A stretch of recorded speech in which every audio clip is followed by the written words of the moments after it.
गुजरात के एक छोटे से गांव का लड़का इंडियन इंडस्ट्रीज की शान बन जाता है। बिग शॉट्स के इस पहले एपिसोड में हम Indian industrialist businessman Dhirubhai Ambani के बारे में बात करेंगे और इनके लाइफ के कुछ किस्से, फैक्ट्स और ऑब्जर्वेशन हमारे अंदाज में आपके साथ शेयर करेंगे। So let's start with the story of Indian big shot Dhirubhai Ambani.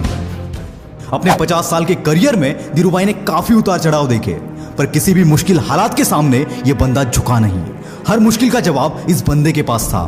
Dhirubhai ने कभी भी अपने ऊपर का लाइमलाइट हटने नहीं दिया। वो हमेशा न्यूज में रहते थे, कभी पॉजिटिव कभी निगेटिव, और negative publicity is the best publicity. इस बात को धीरूभाई बहुत अच्छे से जानते थे, तभी हर निगेटिव न्यूज को वो पॉजिटिव में बदल देते थे।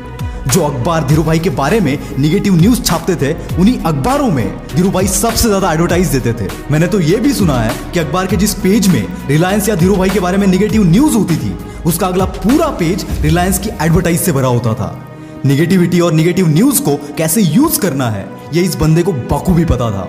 धीरूभाई जब यमन में पेट्रोल पंप पर काम करते थे, उस वक्त के उनके कुछ किस्से बड़े फेमस है। किस्सा कुछ ऐसा है कि उस वक्त यमन में चांदी के सिक्के चलते थे, और रिसर्च करने पर धीरूभाई को पता चला कि उन सिक्कों में जो चांदी यूज होती थी, उस चांदी की कीमत उन सिक्कों की कीमत से कई ज्यादा थी। और इस मौके का फायदा धीरूभाई ने उठाया। उन्होंने इन सिक्कों को पिघलाकर लंदन के मार्केट में जाके बेचा, क्योंकि उस वक्त लंदन में चांदी की कीमत सबसे ज्यादा थी। कोई भी मौका ये बंदा नहीं छोड़ता था। उनका दूसरा किस्सा कुछ ऐसा है कि धीरूभाई जब पेट्रोल पंप पर काम किया करते थे, वहां चाय 25 पैसे की मिलती थी, और पेट्रोल पंप से थोड़ी दूर पर एक होटल था जहां चाय 1 रुपए की मिलती थी। पर यह बंदा 25 पैसों वाली चाय छोड़कर पेट्रोल पंप से दूर 1 रुपए वाली चाय पीने जाता था। साला लोग ये देखकर हैरान हो जाते थे ना रहकर। कुछ लोगों ने जब उनसे पूछा, तब धीरूभाई का जवाब कुछ ऐसा था कि उस होटल में तरह तरह के बिजनेसमैन लोग आते हैं और बिजनेस के रिलेटेड बातें करते हैं, और मैं वही बातें सुनने जाता हूँ ताकि उससे कुछ सीख सकूं। दोस्तों, फालतू चीजों पर खर्चे करने वाले लोग काफी होते हैं, पर जब कुछ सीखने की बारी आती है तो इनके अंदर का कंजूस आदमी जाग जाता है।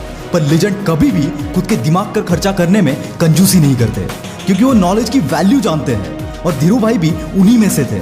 1957 में धीरूभाई यमन से इंडिया वापस आ गए, और कुछ ही महीनों में उन्होंने अपने कजिन भाई चंपकलाल दमानी के साथ रिलायंस कमर्शियल नाम से अपनी ट्रेडिंग कंपनी स्टार्ट कर दी। एक्चुअली रिलायंस नाम एक जनरल स्टोर का था, जो धीरूभाई के जान पहचान में किसी बंदे का था। रिलायंस का मीनिंग होता है ट्रस्ट इन समवन और समथिंग। धीरूभाई को यह नाम इतना पसंद आया कि इन्होंने अपने कंपनी का नाम भी रिलायंस रख दिया। शुरुआत में रिलायंस मसालों की ट्रेडिंग करता था, पर कुछ ही महीनों में धीरूभाई ने टेक्सटाइल में भी एंट्री कर दी।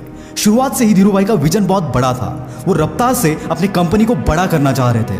यहाँ पर इनके पार्टनर की और इनकी सोच नहीं मिली, और इसी वजह से ये दोनों अलग हो गए। इसके बावजूद इन्होंने अपने रफ्तार को कभी कम नहीं होने दिया। धीरूभाई 1 साल तक लॉस में रहे, जब नरोडा में उन्होंने अपनी पहली टेक्सटाइल मिल खोली, पर फिर भी बंदे ने हार नहीं मानी और अलग अलग टेक्निक्स लगाकर अपना सेल 90 लाख तक पहुंचा दिया। तब उनका प्रॉफिट 13 लाख रुपए था, जो कि उस वक्त बहुत बड़ा अमाउंट था। और जब टेक्सटाइल इंडस्ट्री में धीरूभाई का हाथ बैठ गया, तब 1975 में इस बंदे ने अपना खुद का क्लोथिंग ब्रांड विमल लॉन्च कर दिया। इस ब्रांड के प्रमोशन के लिए धीरूभाई ने कई नए नए टेक्निक्स यूज किए। उन्होंने कई शहरों में अपने ब्रांड के फैशन शोज करवाए, और इसी वजह से विमल ब्रांड कई रिटेल शॉप्स पर बिकने लगा, जिसकी वजह से रिलायंस का नाम घर घर में लिया जा रहा था। दोस्तों, रिलायंस इंडिया की ऐसी कंपनी थी जिसने सबसे पहले अपना आईपीओ निकाला था। उस वक्त लोगों को स्टॉक मार्केट के बारे में इतना कुछ जानकारी नहीं था, पर धीरूभाई का इमेज मार्केट में इतना तगड़ा था कि बस धीरूभाई का नाम सुनकर रिलायंस के आईपीओ में 58,000 इन्वेस्टर्स ने अपना पैसा इन्वेस्ट किया, और इसी की वजह से रिलायंस रैपिडली ग्रो कर पाया।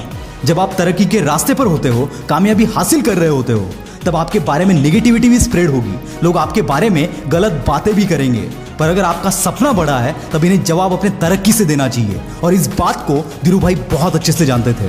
नेगेटिव न्यूज के जवाब में धीरूभाई अपना नेक्स्ट मूव पब्लिश कर देते थे, जिससे गॉसिप्स करने वालों के मुंह पर ताले लग जाते थे।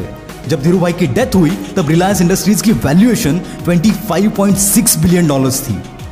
दोस्तों, इस बिग शॉट सीरीज के पहले एपिसोड का कौन सा पार्ट, कौन सा किस्सा आपको सबसे अच्छा लगा, कमेंट में जरूर बताना।